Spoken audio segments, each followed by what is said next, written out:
Alors bonjour à tous, désolé pour le retard, j'ai honte, hein, on a eu j'ai eu plein de problèmes, donc voilà, je suis vraiment désolé, j'espère que vous êtes quand même restés avec nous et vous n'êtes pas allés voir préparer le débat de notre cher potentiel candidat. Alors, le grand débat, est-ce qu'il sera candidat ou pas? Je pense qu'on va pas y répondre aujourd'hui.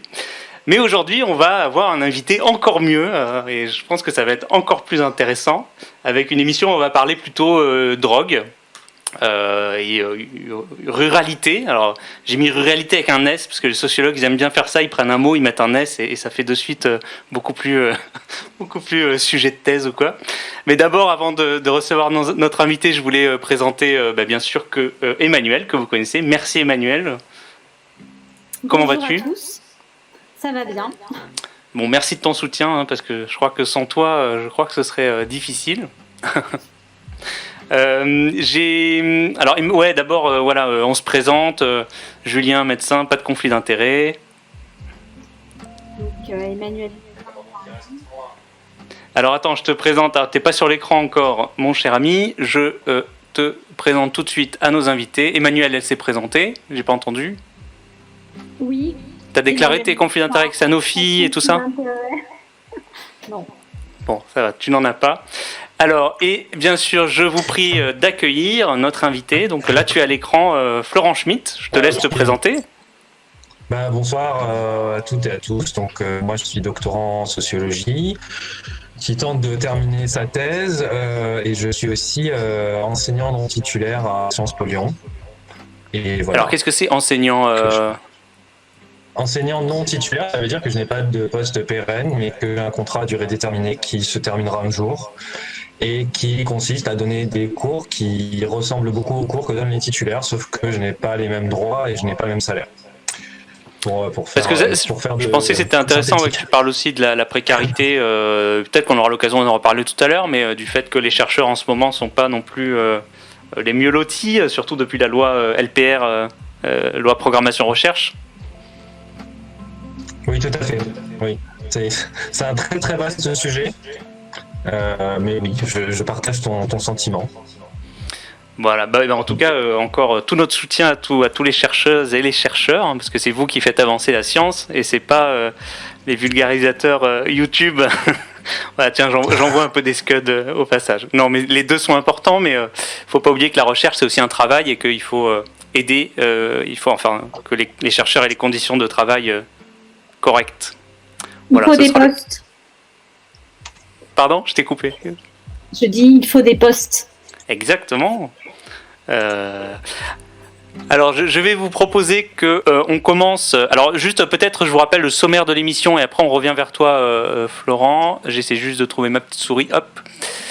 Le sommaire de l'émission aujourd'hui, on va d'abord parler rapidement d'une revue de presse très courte et on va la faire courte parce qu'on est très en retard et l'important, je pense, c'est surtout qu'on écoute Florent et sa recherche.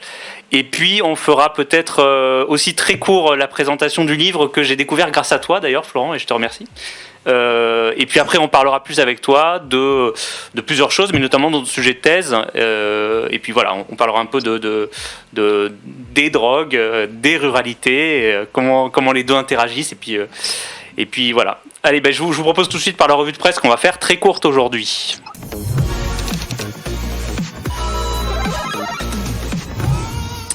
Alors la revue de presse,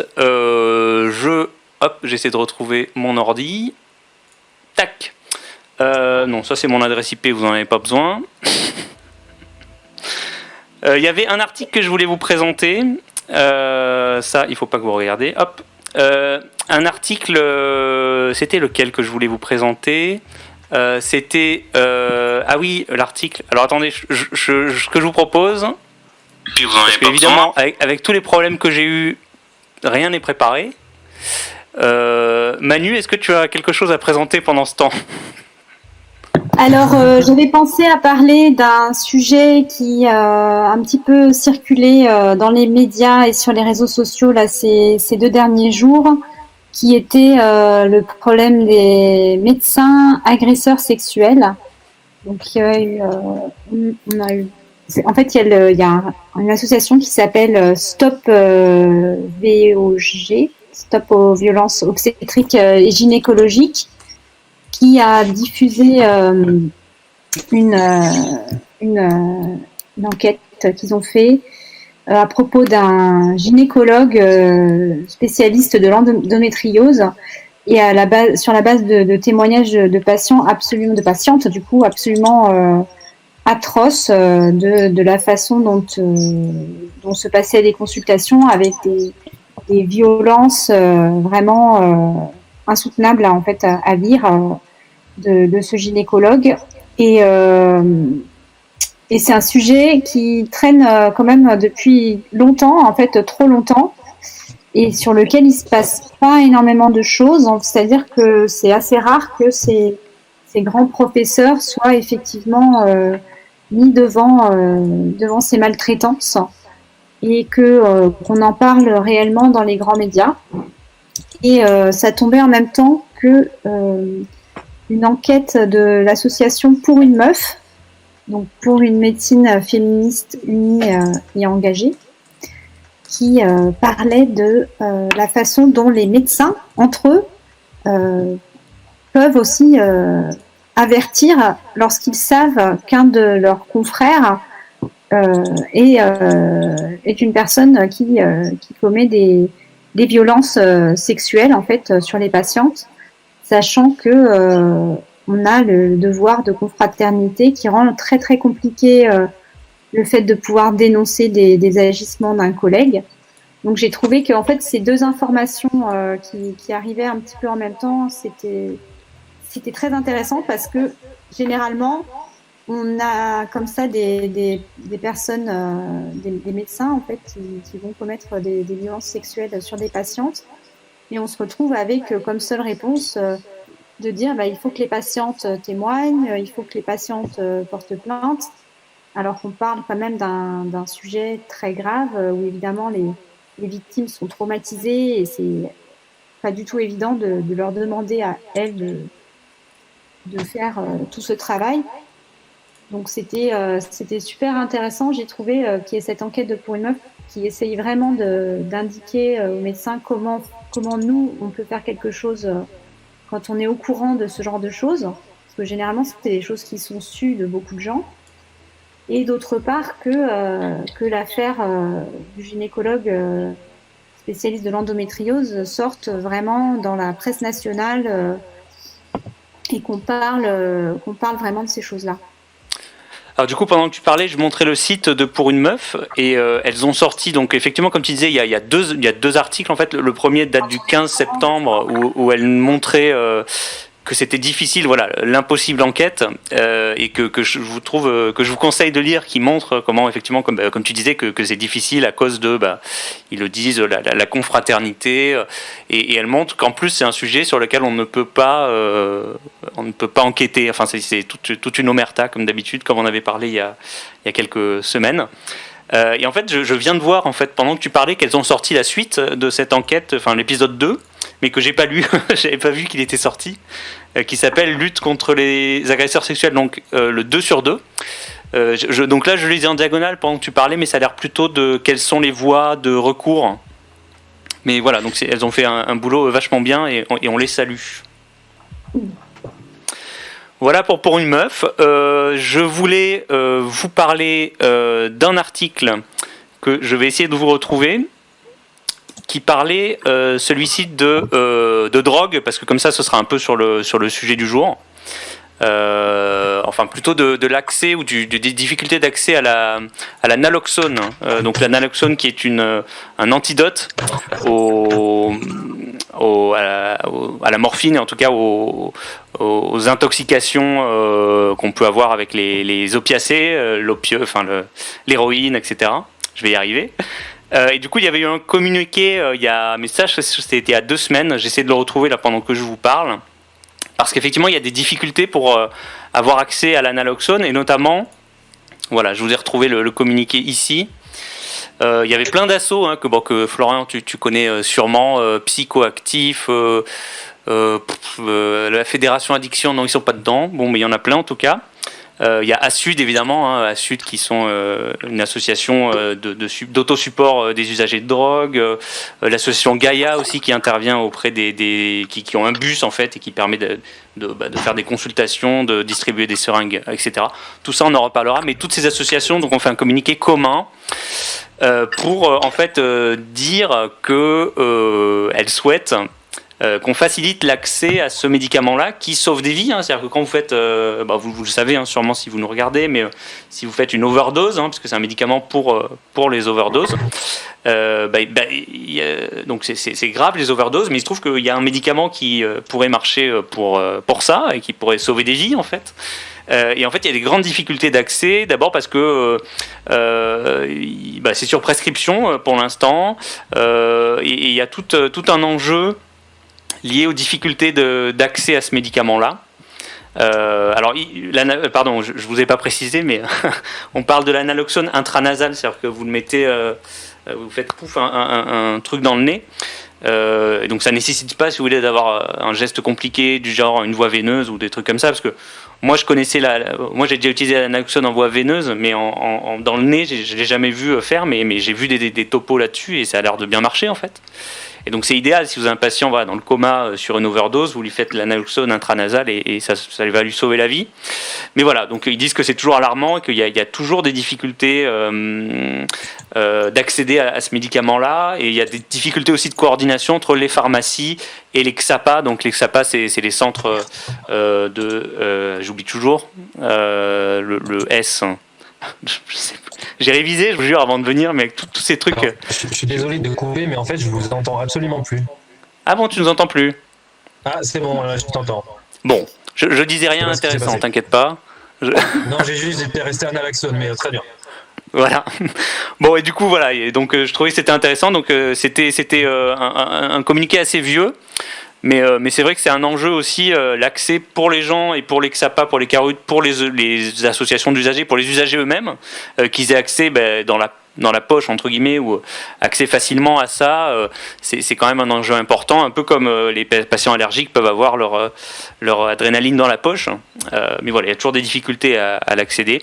Et puis, plus globalement, il parlait aussi, mais ça c'est la politique globale en France, qui est un peu en retard sur la réduction des risques, et donc il dénonçait un peu, enfin il pointait du doigt le fait que la France est toujours dans une politique répressive et pas du tout dans une politique d'accompagnement, mais ça je pense qu'on va en reparler avec toi. Écoute, je pense que pour la revue de presse, je sais pas si tu avais quelque chose à ajouter, Florent. T'as pas entendu grand chose, mais Ouais, non, j'ai entendu une partie de ce que tu disais du communiqué sur l'analoxone. Alors, je dois avouer que c'est quelque chose que j'ai assez peu étudié, puisqu'au moment où j'ai fait mon travail de recherche, c'était pas vraiment encore quelque chose dont on parlait beaucoup. Ça s'est développé un peu après, mais ce que je sais, de ce que j'en sais, c'est que c'est beaucoup plus présent aux États-Unis, où il me semble, ça doit pas être le cas dans tous les États ni dans toutes les villes, mais je sais qu'il y a des villes et des États où les policiers sont équipés de naloxone. Alors je sais plus si c'est intranasal ou intraveineuse. Là, je dois avouer que je me rappelle plus exactement, mais en tout cas où il y a une volonté de rendre plus présent ce traitement d'urgence dans la manière dont les usagers de drogue sont pris en charge par l'État. Et étant donné le nombre d'overdoses qu'il y a aux États-Unis chaque année, qui n'a aucun rapport avec la France, c'est beaucoup plus élevé. Il y a eu des réactions qui ont fait que il y a, je pense, j'ai pas vérifié, mais qu'il y a beaucoup de gens qui sont sauvés grâce à ces traitements. Et aujourd'hui, effectivement, en France, d'après l'expérience que j'en ai, il n'y a pas autant d'overdoses qu'aux États-Unis. Alors, il faudrait vérifier les chiffres, mais je crois que je vais peut-être dire une bêtise, mais je crois que c'est entre 100 et 300 par an. Et que ça peut fluctuer selon les années. C'est pas énorme, mais c'est quand même déjà trop. Une personne décédée, c'est déjà de toute façon trop. Mais ce qu'il y a, c'est que j'ai constaté déjà avant l'arrivée de ces traitements que des usagers pratiquaient aussi un petit peu des formes de débrouille quand ils pouvaient avoir dans leur entourage proche ou dans une situation quelqu'un qui faisait une overdose devant eux, et notamment des piqûres d'adrénaline. C'est arrivé que des usagers pratiquent des piqûres d'adrénaline sur un compagnon d'injection qui faisait une overdose. Donc, Ah oui, donc ça d'accord. prouve, en fait, ce que ça prouve. Alors après, j'ai pas un échantillon. Bon voilà, j'en reparlerai tout à l'heure, mais j'ai interviewé une quarantaine d'usagers en tout pendant ma thèse. Donc c'est pas un échantillon qui se veut représentatif, mais parmi cet échantillon de personnes rencontrées, il y avait quelques-uns qui avaient ce genre de pratique, et ça démontre, à mon sens, que les usagers sont aussi, en tout cas pour certains et certaines d'entre elles, en capacité de pouvoir prendre en charge ce type d'outils de santé publique. Voilà. Et oui, et je déplore le fait que ce leur soit très peu accessible aujourd'hui et que la distribution soit pas forcément effectuée partout en raison du coût de cet outil-là. Après, je ne saurais pas rentrer vraiment dans les détails de la mise en œuvre, mais je suis content que ça puisse faire l'objet d'un communiqué. En tout cas, voilà ce que j'en ai à dire. Si je peux juste ajouter un truc sur l'histoire de l'analoxone. Vous m'entendez? Je t'écoute. Je veux juste, je vais demander à mes collègues. Juste, est-ce que vous pouvez me dire si le son est mieux, nos chers internautes qui nous suivent, qui nous disaient qu'il y avait un petit écho. On va attendre leur retour. Docteur Laptop, notamment notre plus grand fan. Est-ce que c'est un peu mieux niveau écho? On va attendre. Bon, il répond pas. Bah, parlez pour voir. Mais on parle. Voilà. Vous nous écoutez pas. Ce que je voulais dire, c'était que sur l'histoire de l'analoxone, donc il y avait un produit qui s'appelait le Nalescu, qui est le spray nasal qu'on peut utiliser en cas d'overdose, typiquement qui va pas se passer dans un milieu médical. Ce qui s'est passé, c'est qu'il y avait une autorisation de mise sur le marché, mais en fait, le laboratoire n'a pas été d'accord avec le prix pour que ça puisse être remboursé par la Sécu. Donc, les négociations n'ont pas abouti parce que le laboratoire voulait trop d'argent. Donc, finalement, ça n'a pas été mis sur la liste des produits remboursés. Donc, c'était un marché énorme, bien sûr, qui s'envolait, puisque si les gens doivent se payer eux-mêmes, je ne sais plus combien c'est, à 20 € ou 30 chaque petit spray, ben, c'est pas du tout pareil. Et à ce moment-là, le laboratoire a décidé d'arrêter de les fabriquer et d'arrêter de les commercialiser après écoulement de son stock fin 2020. Enfin, c'était juste pour ajouter cette petite parenthèse pour dire que voilà, parfois on a des produits qui peuvent vraiment être utiles, mais après encore avec d'autres problèmes au niveau des laboratoires pharmaceutiques. Tu veux parler des laboratoires pharmaceutiques? Attention, c'est dangereux comme sujet.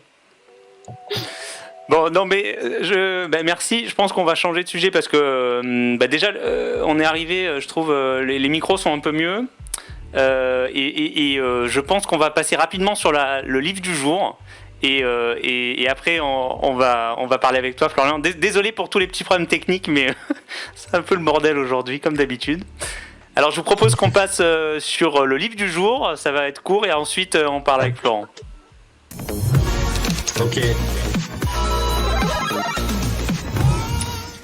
Alors, le livre du jour, moi, que je voulais vous présenter et que j'ai découvert grâce à notre ami Florent. Donc, peut-être tu pourras donner aussi ton avis sur ce livre que tu as lu. C'était un livre qui s'appelle A Million Little Pieces. Donc, mon niveau d'anglais est toujours assez cata. Mais c'est un livre qui a été écrit par James Frey, qui est assez vieux, hein, je crois qu'il y a une dizaine d'années, ce livre, si je ne m'abuse. Et qui est un livre qui raconte le parcours d'un, alors j'allais dire patient, c'est un homme qui a une addiction à tout. Hein. Il décrit dans son livre, héroïne, alcool, cannabis, du crack. Il consomme toutes les drogues. Alors bon, comme je suis médecin, c'est pas bien de se droguer, mais c'est pas le sujet du livre. Le sujet des livres, ça va être comment en fait son parcours. Il va décrire en fait son parcours en sevrage, en fait, dans une unité. Une unité de sevrage, c'est pas une hospitalisation, c'est entre les deux, mais bon, il y a des gens qui vont l'aider, des psychologues, etc., qui vont l'aider à se sevrer. Et donc moi, j'ai trouvé ce livre extraordinaire, et donc je vais être très court, mais je vous invite vraiment à le lire, y a plein de choses qui m'ont plu dans ce livre, et c'est, mais peut-être le truc le plus fort, c'est que c'est un livre puissant dans le sens où l'écriture est très forte et très. Je sais pas, je suis pas critique littéraire, donc je sais pas comment dire, mais la manière dont c'est écrit, vous avez vraiment l'impression parce que c'est écrit à la première personne, hein, c'est un peu comme si le mec décrivait sa vie, mais vous avez vraiment l'impression d'être dans lui, quoi. Enfin, toutes ses pensées et tout sont très très bien décrites. Et puis il écrit, si vous voulez, d'une manière très particulière. C'est-à-dire qu'il écrit des fois sans ponctuation, avec des fois des phrases très très longues, avec que des « et j'ai fait ça, et j'ai fait ça, et je suis allé faire ça, et j'ai fait ça, et j'ai fait ça ». Et du coup, ça donne une sensation bizarre, en fait, quand vous le lisez, mais un peu comme si vous étiez désorganisé, un peu comme quand il écrit, en fait. Et donc, voilà, l'écriture est formidable. Et puis, ça soulève plein de questions dans le livre, notamment sur les drogues, qui détruisent des vies. Mais il y a quand même aussi des aspects critiques sur la manière dont les institutions, et en l'occurrence les institutions de sevrage, ils critiquent un peu la manière dont elles sont faites, en tout cas aux États-Unis, ça se passe aux États-Unis.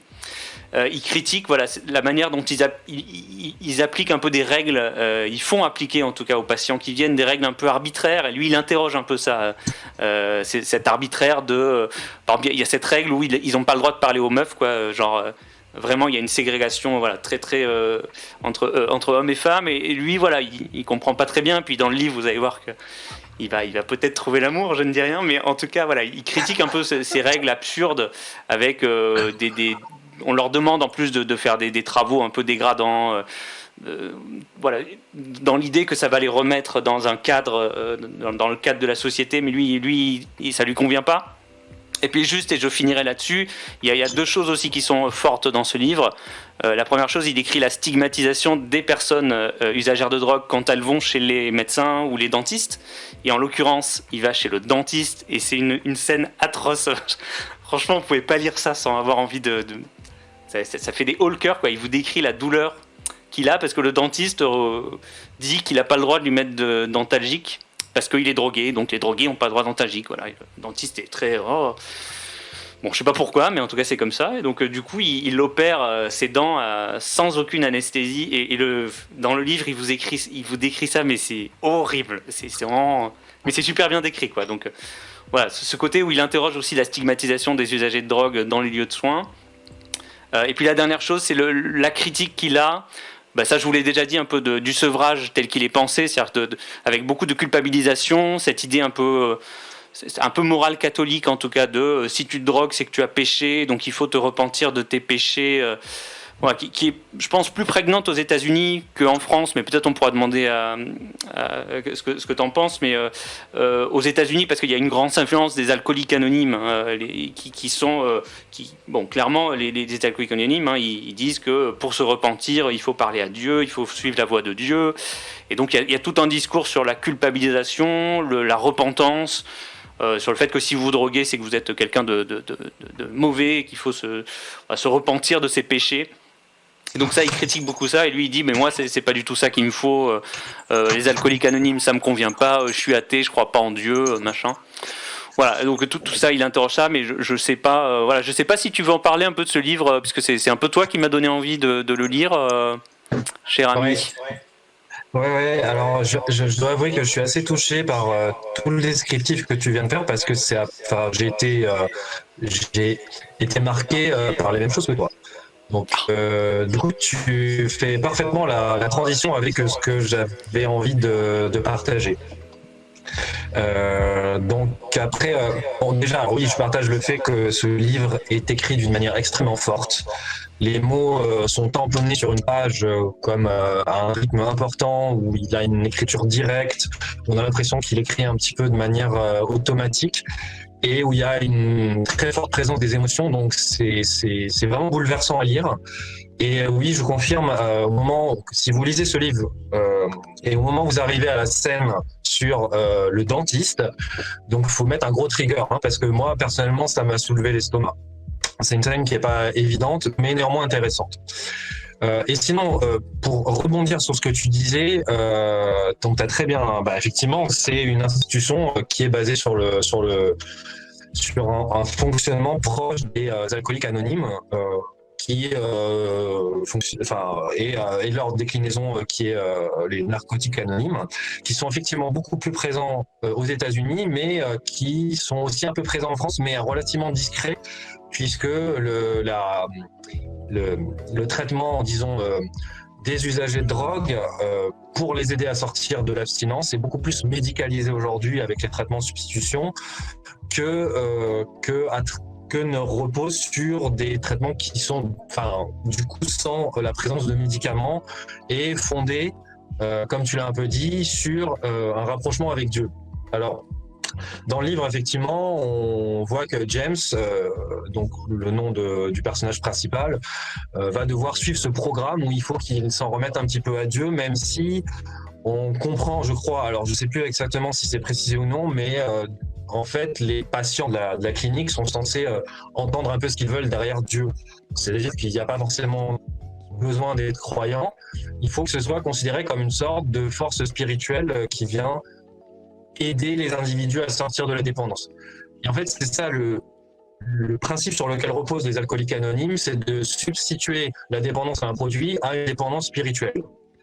Et en même temps, dans cette institution, on voit ici qu'il y a des activités qui sont organisées en collectif, mais on voit pas. Alors, peut-être que je me rappelle pas bien de tout, et puis bon, je voudrais pas non plus trop spoiler, mais je crois que je me rappelle pas avoir vu des exercices typiques des alcooliques et des narcotiques anonymes qui consistent à se réunir en cercle et à parler en fait de sa dépendance et des émotions que ça génère chez soi, de tout le sentiment un peu de parfois dans l'expérience de misère et de grandes difficultés sociales liées à la consommation de drogue, qui est un peu le truc typique de ces programmes et de ces organisations, où il s'agit en fait aussi, en plus de passer par une substitution spirituelle, de passer aussi par la force de la communauté. Hein, c'est aussi ça qui fait que des gens, avec toutes les critiques qu'on peut faire autour de ces programmes d'aide à la sortie de la dépendance, il y a quand même des gens qui ont réussi à sortir de la dépendance grâce à ces programmes et qui témoignent du fait que tout ce travail de groupe les aide énormément parce que ça leur donne aussi une force à travers le soutien moral que vont s'apporter les uns et les autres. Et notamment le fait qu'il existe une personne qui vous suit, qui est un peu... alors je sais plus, ça porte un nom dans ces programmes. Mais en tout cas, voilà, il y a un esprit communautaire très fort pour la visée de l'abstinence durable. Et donc, pour continuer sur ce que tu disais aussi, c'est le fait que James, le personnage principal, résiste à ça.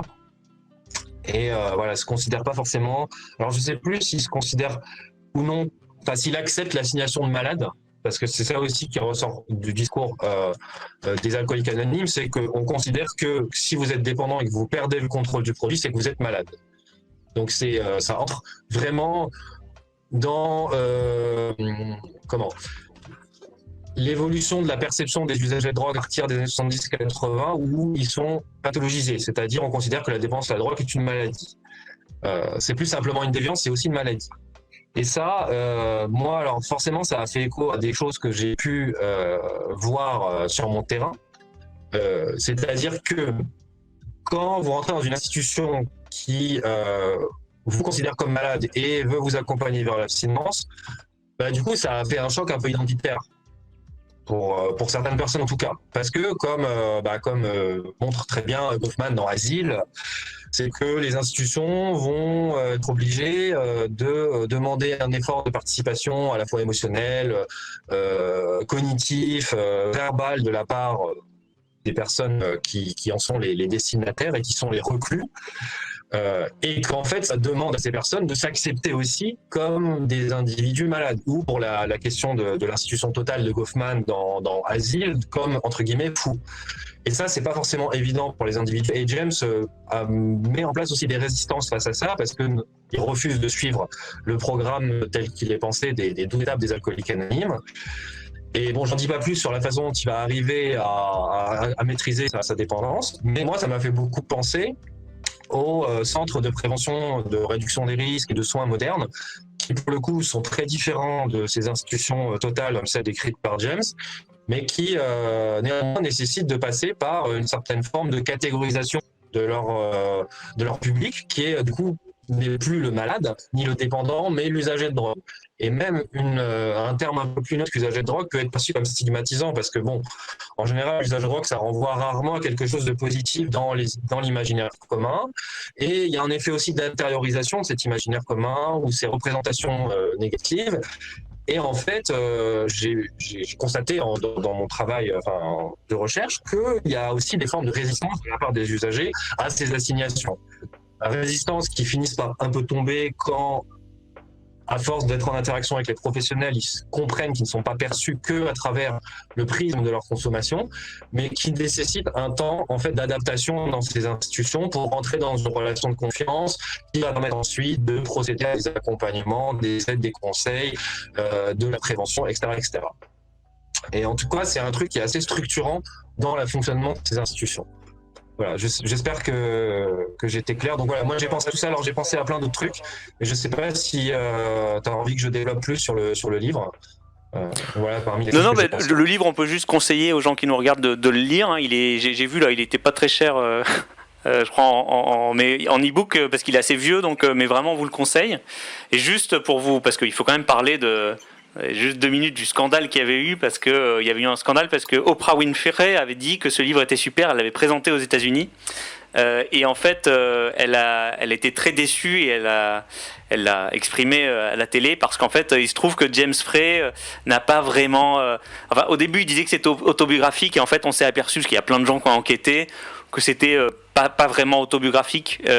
Bon, enfin, ça change rien au fait que le livre est génial, mais il y a beaucoup de gens qui lui sont tombés dessus en disant ah, vous nous avez menti, vous avez dit que le livre était autobiographique et non. Bon, voilà, c'était juste que ça fait scandale et donc les États-Unis. Ce livre a été pas mal connu grâce à Oprah Winfrey et qui après l'a cassé en disant que le mec avait menti. Bon, ça reste quand même un très bon livre, qu'il ait menti ou pas, mais et puis en plus, il décrit quand même des choses. Il a vécu pas mal de ces choses. Bon, après, il a peut-être exagéré certains passages. Notamment le dentiste justement parce que Oprah Winfrey lui demandait, apparemment il aurait un peu exagéré ce passage là. Voilà, bon, c'était pas très intéressant mon intervention. Je sais pas, Emmanuel, si tu avais quelque chose à dire sur le livre. Je sais pas si tu l'as lu. Alors, je l'ai pas lu, mais du coup, ça m'a donné envie de le lire. Non, du coup, je ne peux pas trop rebondir là-dessus. Enfin, je sais que tu as beaucoup de livres à lire en ce moment, donc je te propose qu'on continue. Florent, est-ce que tu peux nous dire d'abord, on enchaîne avec ta recherche, mais quel est ton sujet de thèse en ce moment? Je suis désolé, c'est le sujet qu'on pose à tous les sociologues. Quel est ton intitulé de thèse? Non, il n'y a aucun problème. Je me permets juste une toute petite précision sur le livre. Effectivement, il y a cette polémique autour de est-ce que oui ou non c'est un témoignage réel. En tout cas, ce qui est écrit dedans, si moi je m'en réfère à mon expérience personnelle, ça fait très réel. C'est-à-dire que j'ai pas le sentiment qu'il y a beaucoup d'inventions parce que ça correspond à du vécu, à des choses que j'ai pu constater dans les témoignages que j'ai pu récolter dans mon travail de recherche. Donc, il y a un effet réel qui justement change un petit peu de tous les lieux communs qu'on a l'habitude d'entendre sur les usagers de drogue. Voilà. Donc, je ferme la petite parenthèse. Juste, je te coupe. Je parle à nos chers amis qui nous regardent. N'hésitez pas à poser vos questions parce que l'idée, c'est aussi que vous soyez là pour dire ce que vous voulez discuter avec Florent. Et moi, je lirai vos questions et je lui transmets. Alors, ton sujet de thèse. Alors, juste avant de préciser l'exactitude du sujet, peut-être, je ne sais pas si tout le monde est bien au fait de comment fonctionnent les politiques de santé publique liées aux usages de drogue en France depuis, disons, le début des années 90. Donc peut-être je ferai juste un tout petit point de contexte avant de dire exactement sur quoi je travaille. En gros, il y a eu des évolutions, ce qu'on a appelé le tournant paradigmatique de la réduction des risques, avec le développement de centres de soins appelés XAPA. Donc, c'est un acronyme qui signifie, si je ne me trompe pas, Centre de soins d'accompagnement et de prévention en addictologie. Deuxième type d'établissement qui a commencé à se mettre en place, c'est ce qu'on appelle les CARUD. Donc, ils sont des centres d'accueil d'accompagnement à la réduction des risques pour usagers de drogue. Et en fait, ces deux structures se sont énormément développées en France, parce qu'on a beaucoup eu l'occasion d'entendre parler des salles de consommation de risque dans les médias depuis 2009. Mais en fait, il faut savoir qu'il existait des centres qui faisaient des choses parfois relativement proches, sauf la permission de s'injecter ou de consommer la drogue, comme donc les CARUD, où il va y avoir de la distribution de matériel stérile et où on va faire de l'accompagnement social des usagers pour qu'ils puissent récupérer leurs droits sociaux, pour qu'ils puissent faire tout un tas d'autres choses sur lesquelles je reviendrai, et à côté, en parallèle, les XAPA qui, eux, font de l'accompagnement thérapeutique, soit vers la sortie de l'usage de drogue, soit vers une médicalisation avec la mise en accès de ce qu'on a appelé les traitements de substitution, que sont la méthadone et le Subutex. Enfin, pour être exact, la buprenorphine, puisqu'il y a aussi la buprenorphine générique et le Subutex. Alors, s'il y a des gens qui sont fins connaisseurs du sujet, ils diront oui, il y a d'autres traitements de substitution, mais en gros, c'est quand même les deux majeurs. Et donc, ça, ce que je viens de dire là, à la fois accompagnement social, distribution du matériel et médicalisation de l'usage de drogue par la délivrance de traitements de substitution ou le suivi de psychothérapie, c'était vraiment un tournant par rapport à ce qui se faisait avant, où il y avait un traitement qui était exclusivement basé sur la recherche de l'abstinence par une théorie influencée par notamment la psychanalyse. Donc, il y a eu cette évolution. Aujourd'hui, il existe à peu près 140 CARUD en France et je crois qu'au niveau XAPA, on est à plus de 300. Donc, c'est pour dire que c'est quand même quelque chose qui a pris beaucoup d'ampleur depuis le début des années 90. Et donc, moi, dans tout ça, où je me situe, surtout, en fait, dans les CARUD. Donc, j'ai choisi d'étudier ces institutions parce qu'il y a très peu d'enquêtes sur ces établissements. Et donc, comme je disais, pour pouvoir un peu établir mon sujet, je suis parti de deux constats. Le premier, c'est que les CARUD s'ancrent dans des politiques sociales, c'est-à-dire que ils s'adressent quand même exclusivement à des personnes qui sont en situation de précarité, qui sont qui font partie des marges urbaines, même si c'est pas leur seul public, mais c'est leur public, disons, prioritaire, ou en tout cas le public qu'on retrouve le plus dans ces établissements. Et du coup, je disais politique à vocation sociale parce que ils vont faire, donc je l'ai déjà dit, je m'excuse pour la répétition, mais ils vont faire de l'aide à l'accès aux droits sociaux, ils vont faire de l'aide à l'accès au logement et ils vont faire de l'aide à l'accès, par exemple, à des centres de soins, en centre d'orientation ou même préparer, dans certains cas, des départs en cure. Donc, pour donner quelques exemples, l'aspect social. Et de l'autre côté, ces établissements se sont mis aussi à fonctionner dans une optique sanitaire, avec, donc, je disais, la délivrance de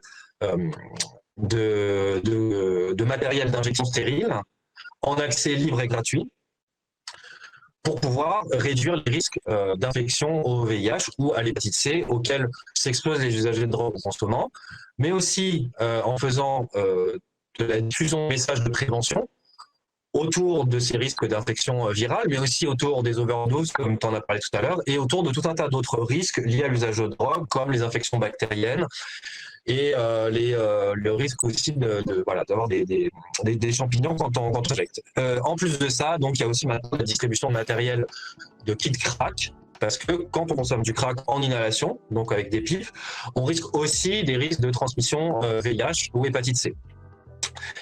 Donc, on arrive donc avec des établissements qui ont deux grands axes, c'est-à-dire un axe social et un axe sanitaire. Et moi, j'ai essayé de me demander dans mon travail de recherche comment, en fait, ont fonctionné au quotidien ces établissements dans cette recherche de conciliation d'une politique sociale et sanitaire en même temps.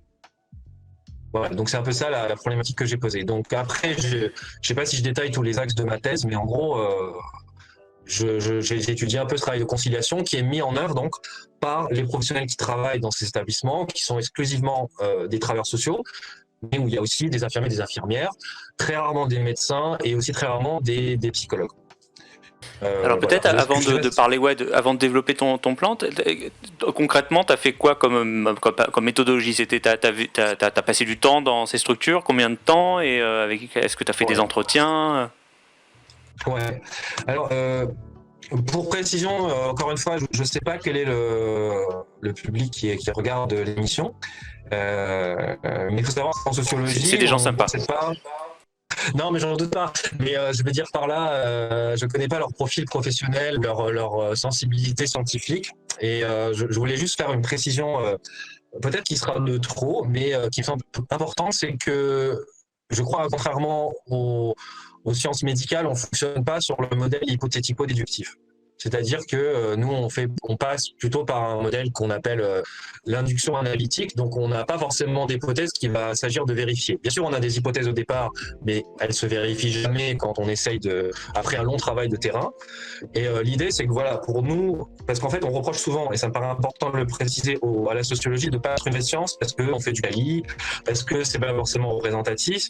En fait, je tenais juste à préciser que notre méthode de travail, elle consiste comme à être prudent, parce qu'en fait, on va constater par l'observation des entretiens un certain nombre de cas, de situations, et on va en établir à partir de là des généralités, et à partir du moment où on va, dans notre travail de terrain, trouver des exceptions, c'est-à-dire des fameux cas négatifs, et bien, il va falloir qu'on refonde notre montée en généralité, ainsi de suite, jusqu'à arriver à un phénomène de saturation, c'est-à-dire au moment où en fait tout ce qu'on observe, où on entend dans les discussions ou les entretiens, arrive à un point où ça devient répétitif. Et c'est à partir de là où on peut, a priori, se dire qu'on est légitime scientifiquement pour affirmer des choses et faire de l'analyse, de la théorisation. Voilà un peu comment on procède. Et donc, comme tu l'as bien dit, c'est souvent observation entretien. Ça peut être aussi par des statistiques dans l'idéal. Comme ça permet encore de renforcer l'analyse. Mais moi, j'ai fait le choix de faire à la fois des entretiens avec des professionnels, avec des usagers de drogue qui venaient dans ces établissements pour savoir un petit peu comment ils ressentaient et vivaient la façon dont ils étaient accueillis, traités, pris en charge. Et j'ai fait aussi beaucoup d'observations des lieux d'accueil en fait des CARUD et aussi des consultations avec des travailleurs sociaux, des travailleurs sociales et aussi de l'observation en extérieur dans le cas où les usagers allaient par exemple s'approvisionner en substances ou chercher du matériel, où j'ai essayé de les accompagner et j'ai aussi fait de l'observation à leur domicile pour celles et ceux qui ont accepté de m'accueillir chez eux. Où j'ai pu un peu voir un petit peu dans quelles conditions ils vivaient, et ça permet aussi en fait d'accéder à des discours qu'on va pas forcément avoir au sein des murs de l'institution, puisqu'il n'y a pas forcément le regard des professionnels qui est là, ou les oreilles qui peuvent entendre des choses qu'ils n'auraient pas forcément envie de faire savoir aux équipes de travail. Alors, il n'y en a pas forcément beaucoup, mais des fois, ça donne accès à des choses dont on n'aurait pas accès entre les murs d'une institution. Voilà, enfin, pour résumer à peu près ma méthodologie, c'est ça. Et ça fait 3 ans, c'est ça que tu travailles sur le sujet, ou c'est long une thèse de... Non, ça fait plus, beaucoup plus. Ah ouais, plus, ah ouais. Non, c'est juste, je te demande ça parce que c'est pas du tout c'est parce que nous, dans le médical, quand on dit thèse, pour nous, c'est pas du tout le même degré de travail. C'est pas pour dénigrer les thèses de médecine, mais c'est juste, c'est pas le même niveau de travail. Et vous, je sais, c'est au moins 3 ans une thèse de sociologie, ça, mais ça peut aller jusqu'à 5 ans. Ouais. C'est entre 3 et 6 ans. Alors, en sachant que la moyenne dépend, enfin, en suivant les universités, c'est pas forcément les mêmes durées moyennes de thèse, mais moi, enfin, en tout cas, autour de moi, c'est entre 4 et 6 ans la durée des thèses que je constate. Et moi, là, je suis dans ma 6e année, donc je songe vraiment à finir. Mais alors ça tient aussi ça tient aussi au fait que j'ai fait à titre personnel le choix de faire beaucoup de terrain, donc j'ai fait presque 2 ans et demi de terrain.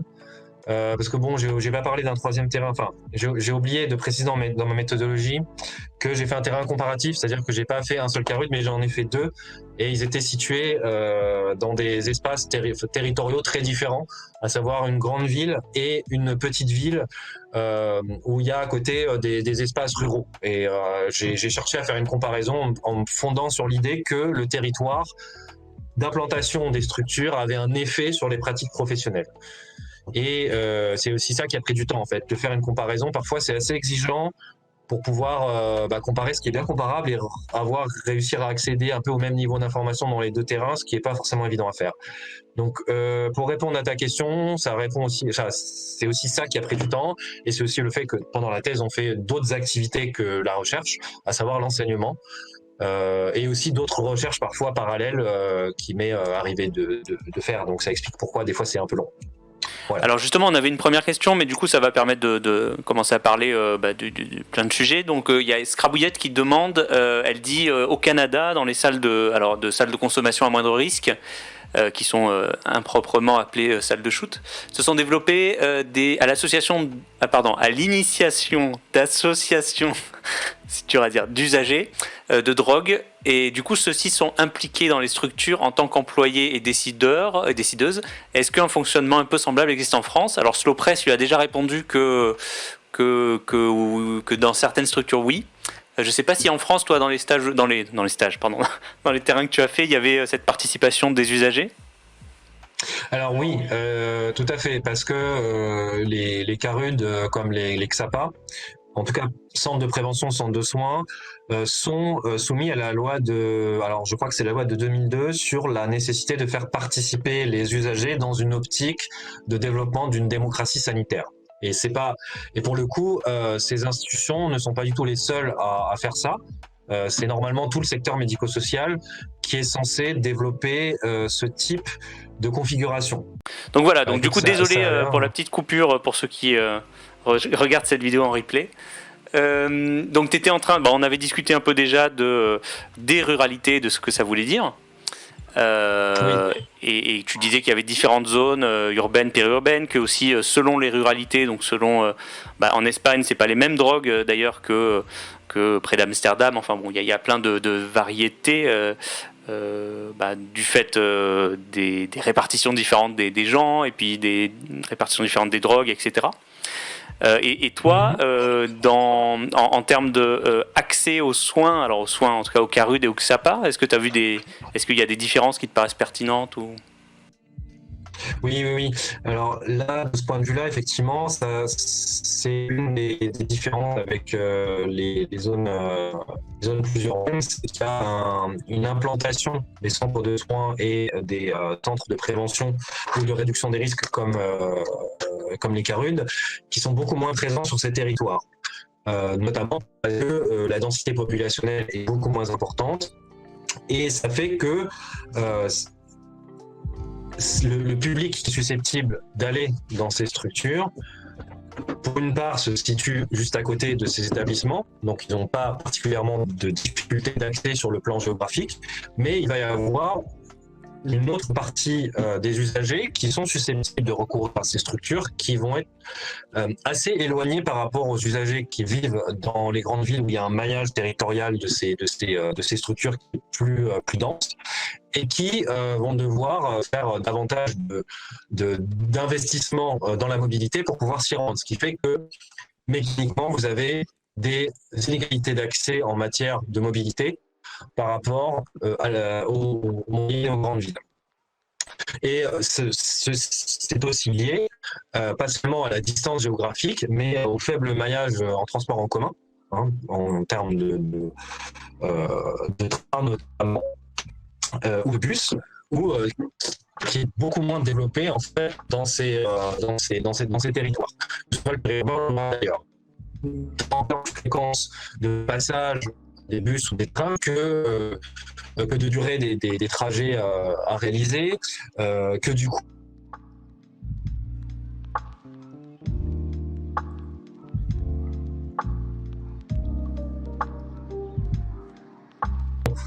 dans des situations de précarité qui sont d'origine populaire, c'est pas forcément évident quand on est éloigné de plusieurs dizaines de kilomètres d'un CARUD de s'y rendre.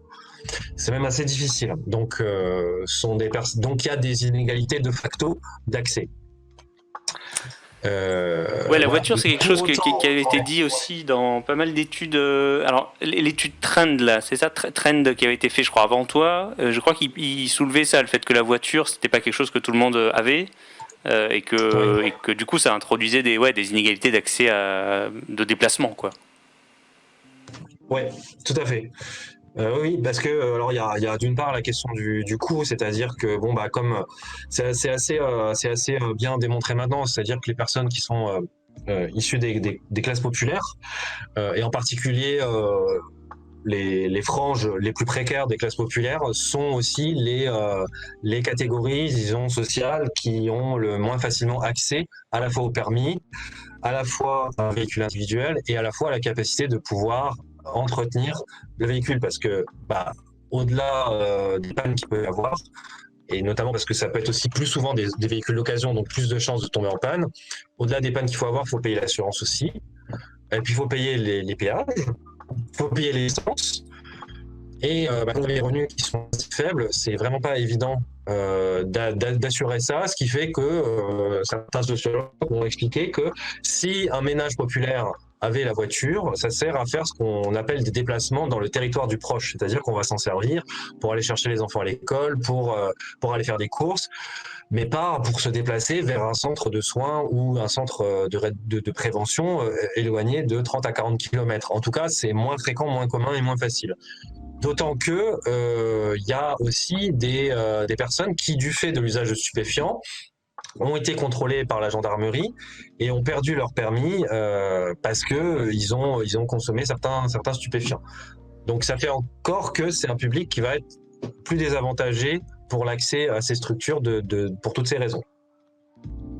Et il y avait une autre idée aussi alors je sais plus mais peut-être c'est dans un article que tu as publié, cette idée aussi que finalement dans les villages, alors j'aime pas dire village, mais dans les zones qui sont moins habitées, aller dans le Carude, c'était aussi s'exposer. Alors si le Carude était au milieu du village, bon c'est jamais le cas, mais c'est aussi s'exposer au regard des autres et peut-être qu'on n'a pas forcément envie, vu que tout le monde se connaît, d'aller dans le Carude parce que c'est assez stigmatisé quand même l'usage de drogue encore aujourd'hui. Ouais, tu soulèves un point très important parmi les différences de vécu au sein du périurbain rural, c'est l'interconnaissance. Donc, je pense que c'est le fameux tout le monde se connaît. Après, donc t'as raison, effectivement, le phénomène de la peur de la stigmatisation au cours du déplacement dans l'espace public vers une structure de réduction de risque et de soins existe, même si il y a un effort qui est fait par à peu près, je pense à peu près toutes les structures, même s'il y a des exceptions, pour anonymiser le lieu. C'est-à-dire, il n'y a pas écrit Carude ou centre pour usagers de drogue sur leur devanture. Au contraire, il y a une volonté d'anonymiser le lieu. Qui est extrêmement conscientisé auprès des équipes qui travaillent dans ces établissements. Cela dit, si on veut réfléchir un petit peu, un peu comme pourrait, dans le cadre d'une enquête sociologique, il faut relativiser certaines choses, parce que moi j'ai fait l'enquête dans une petite ville et une petite ville n'est pas un village, au sens où donc en l'occurrence c'était plus d'une dizaine de milliers d'habitants. Ce qui est pas énorme par rapport à une grande ville, certes, mais ce qui est différent d'un village où il y aurait, par exemple, 600 habitants. Ça ne veut pas dire qu'il n'y a pas un effet d'interconnaissance, mais simplement ça veut dire que l'interconnaissance n'est pas tout à fait la même. Donc on peut effectivement parler d'interconnaissance villageoise au sens où les gens vont davantage se connaître les uns et les autres vis-à-vis de leur position sociale au sein du village, c'est-à-dire leur statut familial, leur activité de loisirs, leur profession, leur influence au sein du village, au sein de la politique locale. Donc ça, c'est une interconnaissance villageoise qu'on connaît bien, qui est bien étudiée par les sociologues de la ruralité, mais elle ne peut pas être mise sur le même plan que l'interconnaissance dans une petite ville où c'est plutôt ce que le sociologue Michel Bouzon a appelé l'interconnaissance vague, c'est-à-dire qu'on va se connaître, mais se connaître plus visuellement, c'est-à-dire qu'on va pas forcément savoir ce que font les uns et les autres dans la vie, mais on va plus avoir une habitude de les voir dans son environnement, et aussi d'avoir une interconnaissance qui va être pour le coup plus aussi basée sur les grandes figures locales, c'est-à-dire le maire et ses adjoints et quelques élus locaux. Mais c'est pas une interconnaissance aussi prononcée qu'il y a dans les villages. Pour autant, est-ce que ça ne veut pas dire qu'on risque pas de croiser un membre de sa famille en allant dans un centre de réduction des risques? Oui, le risque est forcément toujours plus important que dans une grande ville. Et il y a des usagers, je sais, certains, qui avaient, entre guillemets, la malchance de vivre, en fait, de se déplacer dans des rues qui étaient les mêmes que celles que empruntaient leur père ou leur mère pour aller travailler. Et donc, ils risquaient de croiser en fait leurs parents en allant chercher leur traitement de substitution au XAPA. C'est pas un cas majoritaire que j'ai vu, mais du coup, il y a des stratégies de contournement qui sont faites par les usagers pour accéder à leur traitement ou à leur suivi médico-social pour pas croiser des membres de leur famille. Cependant, et c'est là aussi où on peut encore continuer à nuancer, c'est aussi de dire que tous les usagers n'ont pas forcément des membres de leur famille au sein de la ville où ils habitent, parce qu'il y a un effet aussi d'isolement lié à la grande précarité. Qui fait que on a aussi des usagers qui font peut-être un peu moins attention à leur réputation et à leur identité du fait qu'ils n'ont pas forcément d'insertion professionnelle ou de liens familiaux au sein des communes où ils habitent. Donc ça ne veut pas dire qu'ils font pas attention à pas se protéger du stigma vis-à-vis des gens qu'ils peuvent croiser et rencontrer, mais ça veut dire que les risques sont peut-être un peu moins importants pour eux. Ce qui ne veut pas dire évidemment que ça condamne, que ça relativise la gravité de la stigmatisation. Et juste pour donner un exemple qui est absolument terrible, c'est l'histoire d'un usager qui était dans un village, donc là pour le coup dans un espace qui était alors je sais plus combien c'était d'habitants, mais il n'y avait pas 10 000 habitants, c'était beaucoup moins. Et donc il est allé un jour à la pharmacie pour récupérer un traitement rétroviral pour son infection VIH. C'est un usager de drogue qui avait malheureusement contracté une infection VIH. Et dans la pharmacie, le pharmacien lui a déposé son traitement sur le comptoir, ce qui fait que il était visible de la part les personnes qui se trouvaient dans la queue derrière lui. Et une personne a eu l'idée de regarder ce qu'était ce traitement en regardant sur internet à quoi ça correspondait, et la personne a vu que c'était un traitement pour le VIH et a dit à qui veut bien l'entendre que cette personne avait le VIH. Donc évidemment là c'est extrêmement problématique parce que il y a un effet de stigmatisation qui est là pour le coup pas tout à fait la même chose que l'usage de drogue, parce que c'est plus ce qu'on appelle la sérophobie, mais ça peut s'en rapprocher. Et là, en fait, on peut assister à des choses très problématiques. C'est-à-dire que même si on n'est pas forcément inséré professionnellement, qu'on n'a pas forcément des liens familiaux dans cette commune, on peut vite être, exclu de la communauté, au sens où les gens vont nous désigner globalement comme étant une personne infréquentable du fait d'une maladie liée à des pratiques amorales comme l'usage de drogue. Et là, au-delà de la stigmatisation, en fait, ce qu'il faut comprendre qui est important à mon sens, c'est que oui, une personne qui nous stigmatise en nous désignant comme déviants, en nous désignant comme malades, c'est problématique, mais derrière, en fait, ça peut générer des effets en chaîne où tout le monde va avoir cette même perception négative de soi. Et là, on n'est plus seulement stigmatisé par une personne, on devient illégitime dans un espace. C'est-à-dire, vous allez être vu quand vous baladez dans l'espace public, quand vous allez dans un bar, quand vous allez dans une pharmacie, vous êtes vu comme la personne qui se drogue et qui a en plus une maladie. Et ça, en fait, c'est ce qu'on appelle les cérémonies de dégradation, c'est-à-dire vous êtes plus seulement stigmatisé, mais vous êtes illégitime dans un espace. On remet en cause votre présence dans des espaces. Donc là, en fait, on est quand même sur un phénomène qui peut prendre des tournures très problématiques. Voilà. D'accord. Ça me fait penser à autre chose. Alors c'est un autre sujet, mais c'est quelque chose dont tu parlais aussi, et c'était aussi intéressant. C'était la manière dont le genre interagissait aussi avec ton sujet de thèse, et la manière dont les espaces sociaux étaient d'accessibilité différente selon le genre, et donc notamment pour les femmes en l'occurrence. Enfin, c'est ce que tu disais dans ta présentation que tu avais fait, le fait que pour les femmes qui accédaient dans un espace, alors je vais moins bien le dire que toi, mais en gros, moi je suis pas sociologue, mais en gros c'était difficile pour elles d'aller dans des espaces qui étaient plutôt masculins entre guillemets, mais en tout cas où il y avait déjà quantitativement plus d'hommes dans les centres d'accueil, et du coup avec peut-être aussi des histoires de violence, d'agression sexiste, comme tu disais. Voilà, quid des femmes dans ces lieux? Ok, alors merci pour ta question, et merci pour avoir regardé. T'as dû trop tomber. Mais j'ai tout regardé. Je suis fan. Je suis ton plus grand fan. Non, t'es gentil, c'est très gentil, merci, ça me touche beaucoup, mais je t'apprécie beaucoup aussi, sache-le. Alors, sur la question du genre, il y a beaucoup de choses. D'abord, par quoi commencer?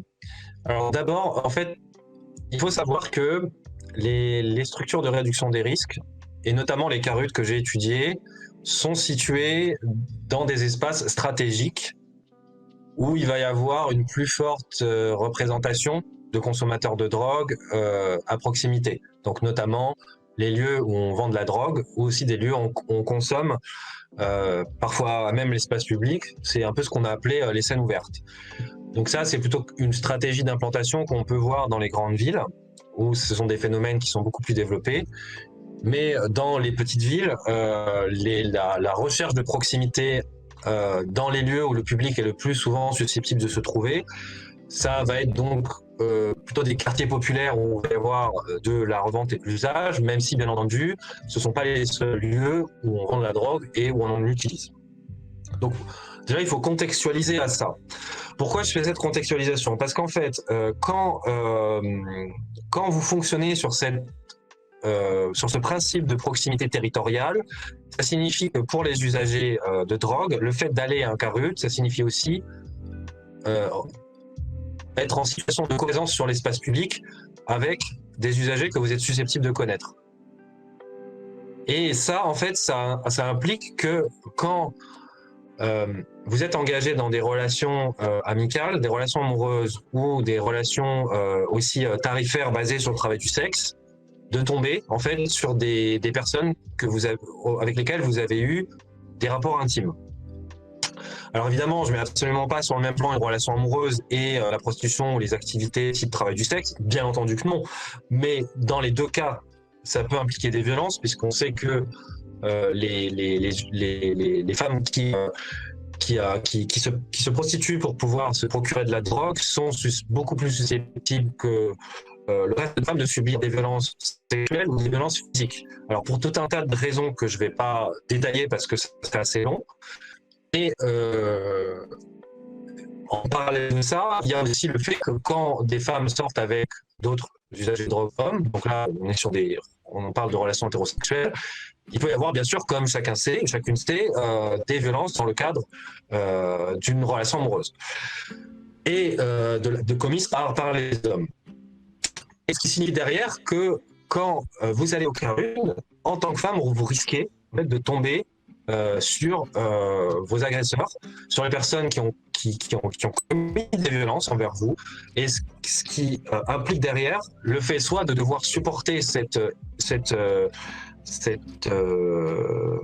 événement, soit en fait d'éviter le recours à la structure. Et donc je me suis aperçu que ponctuellement, quand certaines femmes risquaient de tomber sur leur agresseur, que ce soit dans le cadre de violences qui auraient été commises sur l'espace public en tant que prostituées, ou que ce soit parce qu'elles avaient subi soit du harcèlement sexuel, soit du harcèlement sexiste, soit des violences de la part de compagnons ou de personnes avec qui elles ont pu simplement avoir des rapports intimes, eh bien, il leur arrivait d'éviter l'établissement pour éviter d'être en situation de coprésence dans l'espace public avec ces hommes. Parce que il y a cette idée de proximité territoriale qui joue, qui est stratégique pour faire en sorte que le public accède le plus facilement possible à l'établissement, parce que rappelons quand même que ce sont des publics qui sont précaires avec donc des capacités de mobilité relativement réduites. Mais derrière, malheureusement, ça implique aussi d'autres processus de sélection du public. Ça ne veut pas dire que ces femmes ne pouvaient jamais recourir à l'établissement, mais ça signifiait que pouvait y avoir des perturbations dans l'accessibilité. Alors ça, c'est une partie des choses. Par contre, il faut que je nuance ce que je dis, parce que quand on parle des structures de réduction des risques, on dit toujours il y a 80% d'hommes qui s'y rendent et 20% de femmes qui s'y rendent. Donc, c'est-à-dire le déséquilibre est très important entre le public homme et le public femme, mais c'est pas des choses qui sont liées aux événements que je viens de décrire. C'est en fait lié aussi à des processus genrés qui interviennent beaucoup plus en amont. En l'occurrence, le fait que les hommes et les femmes n'ont pas les mêmes dispositions à consommer des drogues en injection, notamment de l'héroïne, ou à fumer du crack. C'est-à-dire que si on s'en réfère aux statistiques sur le sujet et aux enquêtes les plus récentes, il y a 4 fois plus d'hommes qui consomment de l'héroïne, 3 fois plus que de femmes, et 3 fois plus d'hommes qui consomment de la cocaïne, et 4 à 5 fois plus d'hommes qui consomment du crack. Alors, c'est des populations qui sont faibles, hein, bien sûr, sur la totalité de la population française. On est sur des petits échantillons, mais il n'empêche que ça a évidemment un effet sur sur la probabilité de recours des hommes et des femmes, puisque ce sont des établissements qui ciblent quand même en majorité des personnes qui vont consommer des produits qui s'injectent ou qui s'inhalent comme le crack et qui s'injectent donc comme la cocaïne et l'héroïne. Donc ça fait que ça produit aussi un déséquilibre genré dans l'accès à l'établissement, mais qui n'est pas lié à des inégalités de genre qui interviennent au moment du recours.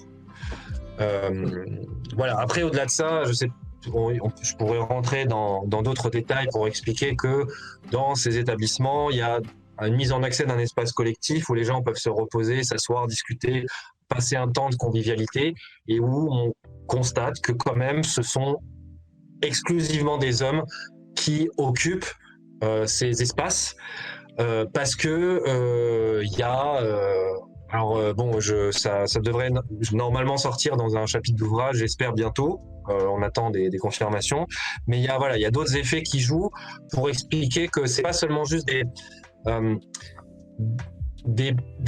femmes qui à un moment donné ne peuvent pas accéder à l'entièreté de l'établissement, mais il y a aussi des inégalités en interne dans l'établissement par rapport à l'appropriation qui est faite de l'espace. Donc il peut y avoir des femmes comme hommes peuvent accéder à l'établissement, à l'ensemble de son offre de service, mais pas de la même façon. Les hommes sont beaucoup plus au centre de l'espace, ils s'approprient plus facilement le mobilier qui est à disposition du public. On aime prendre de la place, c'est ça. Hein ? On aime prendre de la place, on aime s'étaler, nous les hommes. Voilà. Ouais. Donc, alors au-delà du manspreading, c'était aussi lié à alors moi ce que j'ai interprété ça, c'était aussi lié notamment aux trajectoires genrées qui sont très différentes, hein, parce que notamment du fait, alors je vais schématiser pour aller vite parce que je vais pas rentrer dans trop de précision. Pour schématiser, comme dans le reste de la population générale, chez les usagers de drogue, il y a une division sexuée du travail de care, et notamment de l'implication. Il y a une implication différenciée dans le travail de prise en charge des enfants, qui font que les hommes usagers de drogue sont moins impliqués que les femmes, et ce qui fait que déjà, il y a moins de dispositions dans des femmes de pouvoir s'approprier l'espace parce qu'elles n'ont pas nécessairement, entre guillemets, autant de temps que les hommes, du fait qu'il y a une division sexuée inégalitaire de la prise en charge des enfants. Et ça, en fait, ça joue sur leur possibilité de pouvoir s'approprier l'espace pour des choses plus ludiques, de l'ordre de la convivialité, de l'ordre du repos, de l'ordre de simplement se poser dans un lieu sans forcément faire quelque chose, parce qu'ils en ont la possibilité. Mais on voit bien que ce sont toujours les hommes qui tendent plus à avoir ce type de rapport à l'institution. Et la deuxième chose qui est importante de préciser, c'est qu'il y a aussi une forme de monopolisation de la part des hommes de ces équipements, parce que il y a des agressions, enfin pas des agressions, mais je dirais des violences sexistes au sein de l'institution qui sont bien sûr pris en compte par les professionnels, c'est-à-dire que si vous avez un comportement déplacé, sexiste envers une usagère, c'est repris par un professionnel, bien entendu. Mais ils ne peuvent pas avoir les yeux partout parce qu'ils sont aussi soumis à de multiples sollicitations de la part des usagers et qu'ils ne peuvent pas être tout le temps en train de les surveiller. Et du coup, ça permet quand même à certains usagers d'avoir des comportements qui sont problématiques et qui font que, sans que ça exclue les femmes complètement de l'institution, ça participe à ce qu'elles se tiennent un peu plus à l'écart des groupes d'hommes, où elles peuvent subir des remarques, elles peuvent subir des interpellations non sollicitées, elles peuvent subir des validations de leur physique, négatives comme positives. Elles peuvent subir aussi des remarques du fait qu'elles sont des mères et qu'une mère qui consomme de la drogue, c'est encore moins bien vu qu'une femme qui consomme de la drogue, qui est encore moins bien vu qu'un homme qui consomme de la drogue. Et donc elles ont aussi renvoyé au fait qu'elles sont illégitimes à consommer du fait qu'elles sont engagées dans un projet de maternité. Et donc ça fait que certaines femmes se sentent jugées et vont pas forcément avoir envie d'être en situation de trop grande coprésence avec des hommes du fait de ce regard. C'est-à-dire que même, en fait, s'il n'y a pas forcément d'expression verbale du stigmate de la mère irresponsable du fait de sa consommation, les femmes peuvent se sentir facilement jugées de ce fait-là et vont avoir tendance un peu plus à se tenir à l'écart.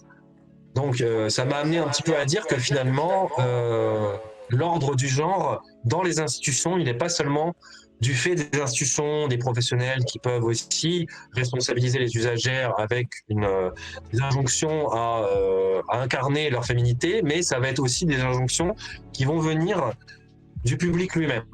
Et donc, ça, c'est toute la difficulté de ces institutions, arriver à mettre en œuvre un accueil inconditionnel pour toutes et tous, en mixité, et en même temps de devoir avoir ce genre de difficultés qui se posent pour que chacun puisse s'approprier l'espace comme il ou elle le souhaite. Alors, mais justement, après, dans la présentation que j'ai regardée, alors elle était dédiée plutôt à la non-mixité. Enfin, déjà, il y avait deux choses. Le fait de dire que les Xapa et les Carudes avaient déjà pensé à ces problèmes, et ils faisaient déjà un travail. Voilà. D'ailleurs, tu parlais beaucoup de l'implication des travailleurs et qui font un super boulot. Et voilà. Mais déjà, il y a eu des initiatives d'espace en non-mixité.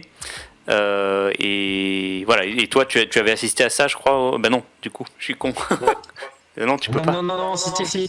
Ah oui, si, justement, en fait, je te remercie pour cette question parce que justement, j'allais en parler. Je voulais bien sûr préciser qu'il y a des espaces en non-mixité, tout à fait, auxquels, oui, je sais, j'ai accédé. C'est-à-dire que, alors pour des raisons que je ne maîtrise pas, alors, en fait, si j'en ai raison, et ça serait vraiment rentrer dans beaucoup de détails que de préciser pourquoi, mais l'espace en non-mixité est un espace qui était autorisé aux hommes à condition qu'ils fassent partie de l'équipe encadrante, enfin, travailleurs sociaux et des infirmiers, infirmières. Et du coup, le sociologue que j'ai été autorisé à entrer dans ces espaces du fait de mon statut. Donc après, je n'ai pas encore écrit là-dessus dans ma thèse où j'essaye de déconstruire ça, parce qu'évidemment, il faut le prendre en compte, puisque je bénéficiais d'un privilège. Est-ce que ça a eu un impact sur le public, femmes qui accèdent à ces espaces? Je dois être honnête, je ne sais pas. En revanche, ça a eu quand même un effet, entre guillemets, alors purement sur le plan purement scientifique, ça a eu un effet bénéfique parce que j'ai aussi pu percevoir que les espaces en non-mixité, alors je dis les espaces, en fait, c'est beaucoup plus. Enfin, il y a très peu d'espace. En fait, pour l'utiliser, il y a très peu d'espace en non-mixité permanente dans les institutions de type rude. Il y en avait un à ma connaissance au moment où un en France, dans toute la France, au moment où j'ai fait l'enquête, qui était accolé à un espace mixte qui accueillait donc des hommes et des femmes. Bon, et aujourd'hui, il existe une structure qui est entièrement non-mixité pour femmes. Donc, je précise femmes, mais quand je dis femmes, ça veut dire femmes cisgenres et transgenres. Et du coup, il y a quand même très peu d'espace en non-mixité. Donc, le fait de parler des violences de genre qui peuvent se dérouler au sein de l'espace institutionnel en mixité ou autour de l'établissement, ça reste quand même nécessaire aujourd'hui parce que les espaces en non-mixité sont encore très peu présents et du coup ont un impact encore relativement réduit. Et donc ce que je voulais dire, c'est que l'espace en non-mixité, il m'a permis de constater quelque chose qu'ont constaté bien avant moi les travailleurs sociales qui travaillent dans cet établissement, c'est que ça favorise le dévoilement de la parole autour du vécu des violences de genre des femmes. Donc ça, c'est un constat qu'ont fait les féministes depuis les années 70, donc je n'invente strictement rien, mais il me semble même très important de rappeler que les espaces en non-mixité ont aussi des effets, en tout cas d'aide sur les femmes, puisque ça facilite la libération de la parole autour des violences vécues et dans les couples, et sur l'espace public dans le cadre de l'activité professionnelle. Et ça a permis aussi au travers social de développer un accompagnement dans la structure OGT pour le dépôt de plainte, pour la consultation d'un médecin, pour la consultation d'un infirmier, pour consultation d'un psychologue. Donc, le fait d'avoir mis en place, en fait, ça a permis aussi de pouvoir créer une vraie politique de solidarité et d'aide auprès de ces femmes victimes. Et donc, c'est pour ça que je ne sais pas si je vais l'écrire de façon aussi nette dans ma thèse. Il faut aujourd'hui militer pour que ces espaces en non-mixité se développent et se généralisent à l'ensemble du territoire. Parce que quand on est dans un espace mixte, la libération de la parole, elle se déroule pas de la même façon. On va moins montrer en fait qu'on peut avoir qu'on a été victime de violence, parce que justement il y a les hommes qui sont toujours là à l'écoute, et que les hommes jugent, et que les hommes critiquent, et que les hommes dénient ces violences, que vivent les femmes, bien sûr, comme les féministes en ont déjà très très largement parlé et ont largement écrit dessus. Voilà. Alors, il y avait justement le président dans ton intervention là, qui est disponible en ligne si vous voulez la voir. À la fin, c'était le président de Fédération Addiction, donc, et il dit que justement la création d'espaces non mixtes, elle entre un peu en conflit avec l'idéologie plutôt française. Enfin, c'est ce qu'il dit en tout cas, de cette idée d'universalisme, que tout le monde est égaux, et que si on fait des espaces de non mixité, c'est quoi, c'est discriminatoire. Enfin, tous ces trucs qu'on entend qui sont un peu débiles, mais qu'on entend beaucoup. Et du coup, lui, il disait que voilà, c'était assez difficile de convaincre les gens en France, alors qu'ils étaient très universalistes, d'ouvrir des espaces de non-mixité. Mais comme tu dis, ça permet des choses que ne permettent pas les espaces mixtes. Oui, tout à fait. Alors oui, complètement. Et en fait, je rejoins totalement le point de vue de cette personne que tu viens de dénoncer. J'ai oublié son nom, je suis désolé, mais c'est le président de Fédération Addiction, mais j'ai oublié son nom. Je ne me rappelle plus non plus, je vais être honnête. Attends. Je fais une recherche rapide, mais c'est Jean-Michel Delisle. Il a été nommé récemment, si je pense.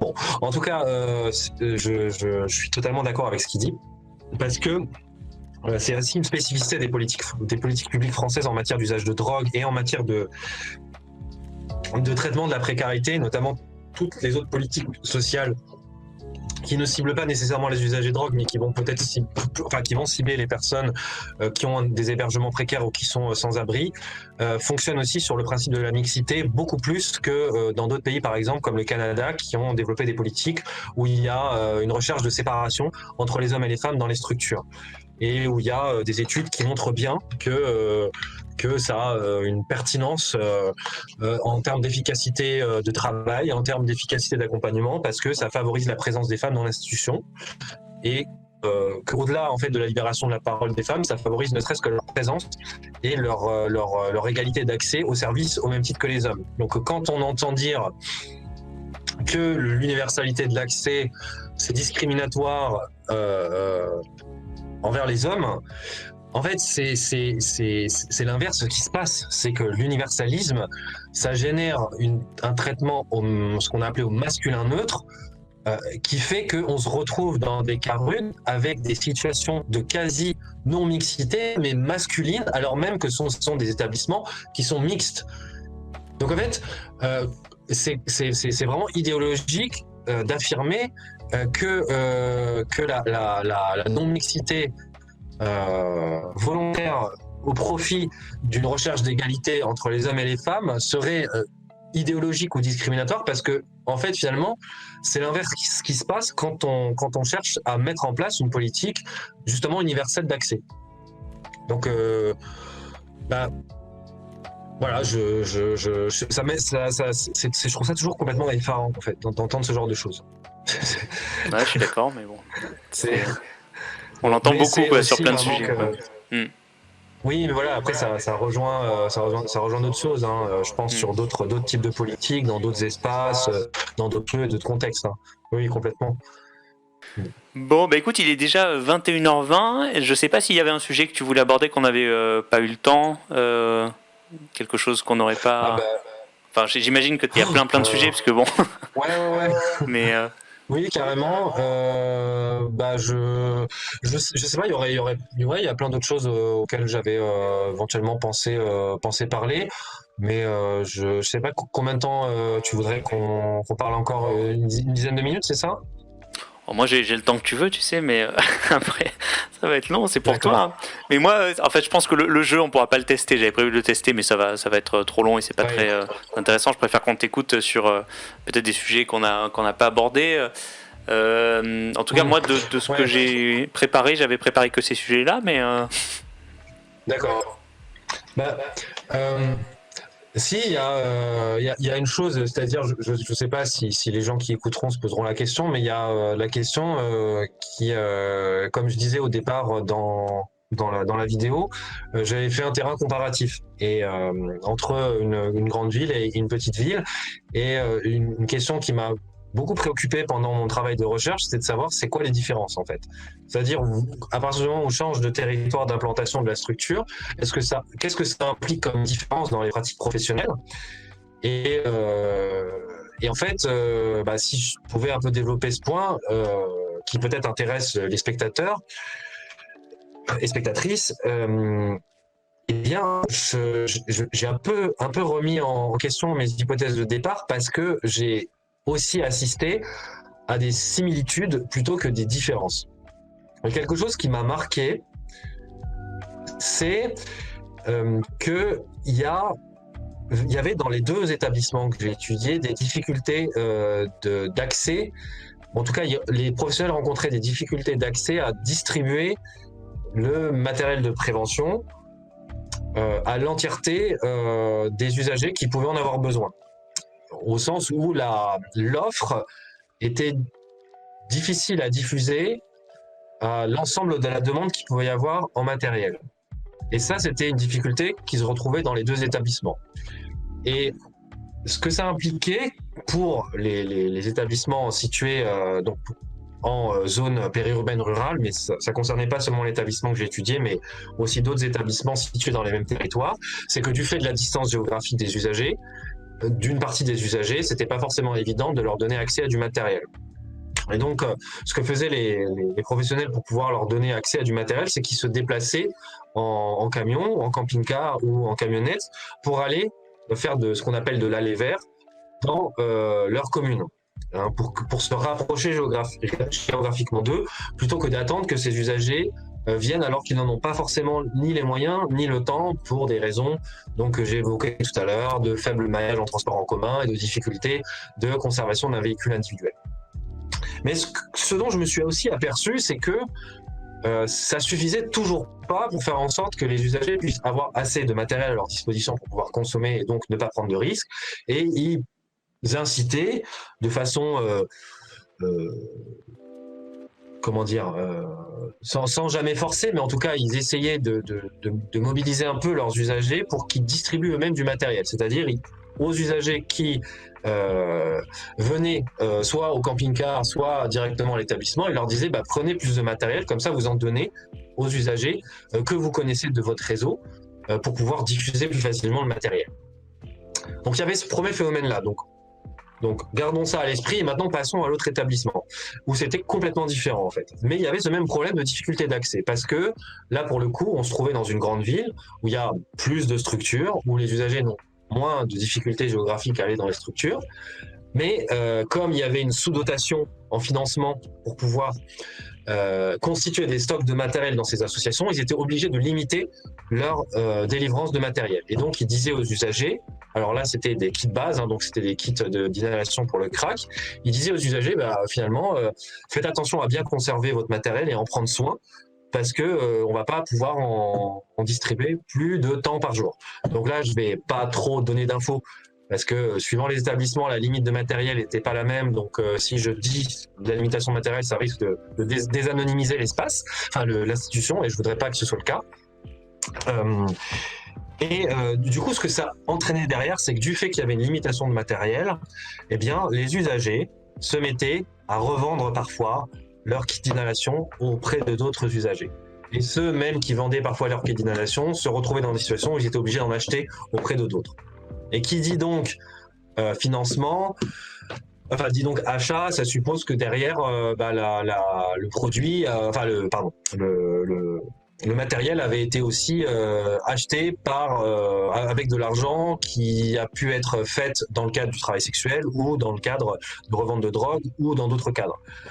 Et donc en fait, maintenant qu'on a posé ce cadre-là, on se retrouvait avec deux situations qui en apparence étaient très différentes. D'un côté, vous aviez des usagers qui distribuaient auprès de d'autres du matériel, et de l'autre, des usagers qui se retrouvaient donc d'un côté à devoir parfois acheter leur matériel, ou, je l'ai pas dit, à essayer de négocier un peu plus avec les équipes des carruages pour obtenir un peu plus de matériel que la limite qui était fixée.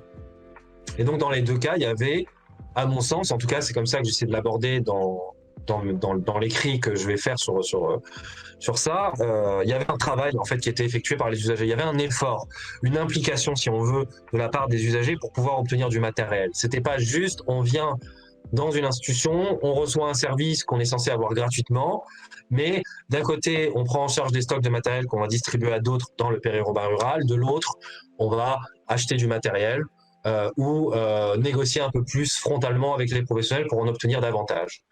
Donc dans les deux cas, il y avait une implication de l'usager. Et ça, à mon sens, c'est assez intéressant parce que ça signifie que dans le cadre d'institutions qui cherchent à diffuser un service gratuitement, bien finalement, c'était pas si gratuit que ça. Parce que ça demandait une implication, que ce soit en termes cognitifs, en termes physiques ou en termes financiers, de la part des usagers. Et ça me semble important de le prendre en compte dans la mesure où, quand on fait une action publique où on demande aux usagers ou aux destinataires, aux clients, aux patients, appelons-les, voilà, mettons le mot qu'on veut suivant la politique publique dont on parle, ben là, on leur demande en fait d'endosser quelque chose que normalement prenait en compte à l'origine l'action publique en question.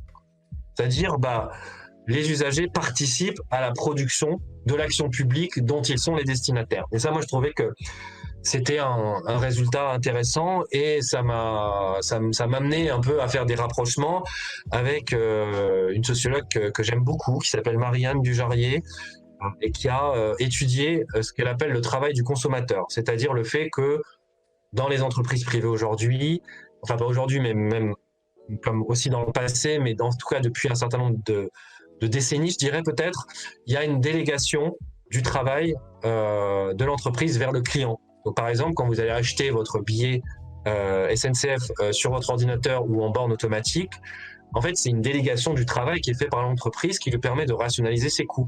C'est pas un guichetier qui est derrière son écran qui va prendre le billet pour vous en écoutant un petit peu les horaires, les déplacements, les lieux où vous allez, mais c'est vous qui prenez tout ça en charge. Et ça permet de rationaliser les coûts.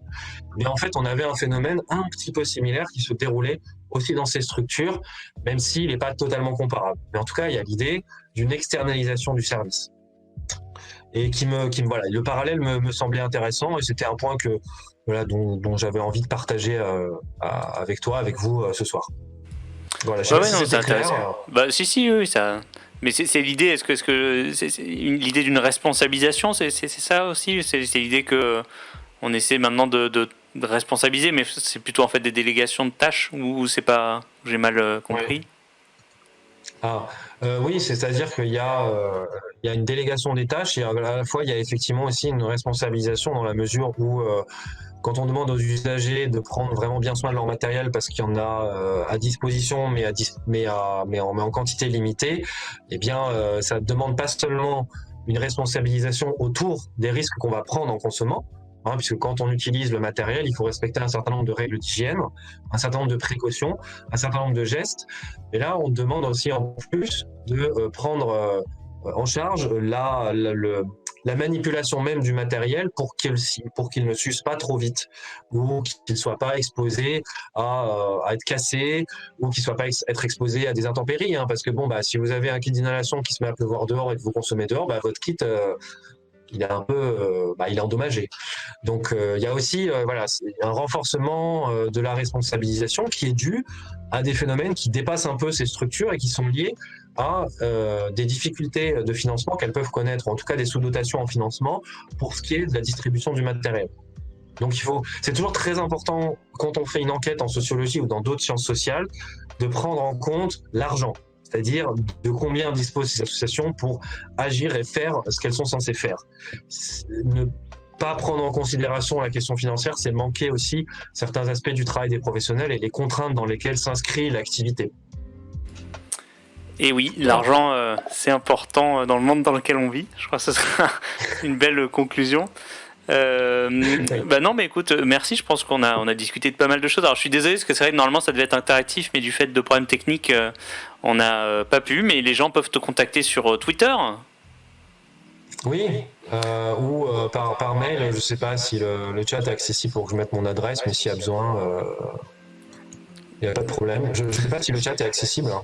Bah, là, oui, mais je pense que il y a pas de, les personnes qui étaient là au début, malheureusement, je pense, ne sont pas revenues, donc c'est un peu moins actif. D'accord. Mais oui, tu peux poster sur le chat hein, si tu veux. Mais voilà, n'hésitez pas à poser vos questions sur Twitter ou par mail. Ouais, je sais, ouais. Bah, merci encore en tout cas, et je suis vraiment désolé encore. Ben non, merci pour les problèmes. Désolé, je veux dire, pour les problèmes techniques. Je suis un peu embêté, mais on a pu quand même discuter de pas mal de choses intéressantes. Et vraiment, c'est passionnant ce que tu fais. Tout mon respect, monsieur le futur docteur. Ouais, c'est gentil. Ben oui, oui. Merci, c'est super gentil. Merci. Bon. Écoute, je suis ravi d'avoir discuté avec toi j'espère que Santé en Kit prendra plus d'ampleur et que tu trouveras un public pour écouter tes super émissions. En tout cas, moi, j'essaierai d'y Bah non, mais assister, c'est grâce aux invités surtout. Hein. Et j'espère surtout qu'on arrivera à régler ces problèmes techniques. Mais non, merci à toi. Écoute, à bientôt. À bientôt te dis à la prochaine et merci à tous d'avoir suivi. Au revoir. Merci à vous qui étiez là. Au revoir.